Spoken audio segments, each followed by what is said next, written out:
আমার হুসাইন শহীদ হয়ে গেছে কারবালার ময়দানে, আমি যাইতেছি। আমার হুসাইন ডাক দিছে নানাজি কইয়া, আমি রওজায় থাকতে পারি নাই রে। আমি হুসাইনের দেখার জন্য নবীজি রওজা থেকে উঠা গেছি।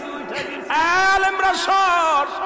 ইবনে আব্বাস বলে আমি স্বপ্নের মধ্যে দেখেছিলাম আমার রাসূল ডাক দে বলে, মক্কা মদিনার মানুষেরা রে আর ঘুমাস না, আর তোরা ঘরের মধ্যে থাকিস না। আমি নবীর রওজায় ঘুমাইতে পারি নাই, কান্না সহ্য করতে পারি নাই। ওদিন আমিও ফাতেমার নদীও না আমি সহ্য করতে পারি নাই। আমার হুসাইন যখন ডাক দিয়েছিল না নাজিয়া মুহাম্মাদ